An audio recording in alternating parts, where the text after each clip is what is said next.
Monkey D. Dragon X Marine confirmed, and Kuma has the power to take away pain, but at what cost? This is One Piece chapter 1097, and Oda is revealing all kinds of mysteries. 30 years back in time, we have the Sorbet Kingdom and a 17-year-old Kuma, hard at work using his hands for the good of the people, whom they call Miracle Hands. Similar to that time in Thriller Bark, when Kuma took all of Luffy's pain and told Zoro, "Hold that." He instead eats all that pain to his face.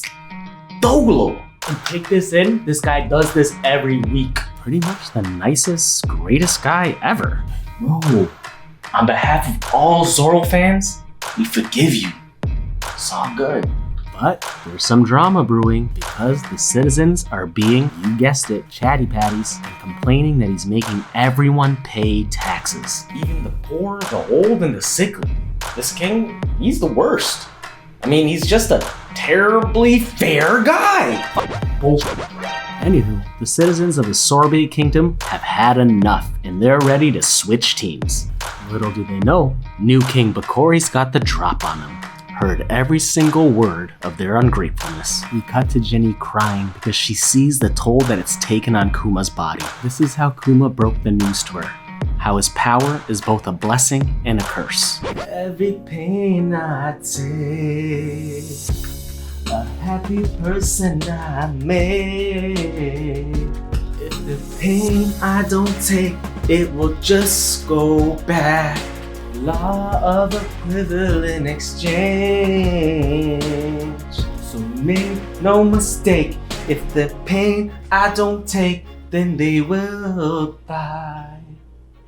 Fast forward, and it turns out King Bakori decided to split the kingdom in half, declaring the southern half as non-citizens. Kuma is enraged when he witnesses the king's soldiers rounding up the people, forcing them into slavery.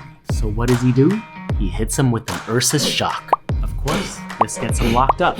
Locked up, you won't let me out, no. Boom! That's when Daddy Big Dragon shows up with the band of the revolutionaries. And being the government agitator that he is, he overthrows King Bakori to free all of the slaves. And right beside him is none other than Ivankov. I did not expect this, but Ivankov is kinda like Dragon's right hand. Shout out to Ivankov, doing big things. Obviously, Ivankov recruits both Ginny and Kuma. And bam! We have the genesis of a force that would shake the world. We cut straight into a conversation taking place between Kuma and Dragon. And finally, we get confirmation that Dragon was once a Marine. Poor Garp, he's like 4-0 with Marine defectors. Luffy, Ace, Kuzan, and now Dragon? I just hope Kobe turns out to be a success. To be honest, I sympathize with Garp, I really do. I mean, he completely embodies the idea of be the change that you want to see. Yes, the world government is not perfect. Far from it. But with it, we've got some law and order, and this law and order is something that keeps the vast majority of the weak safe.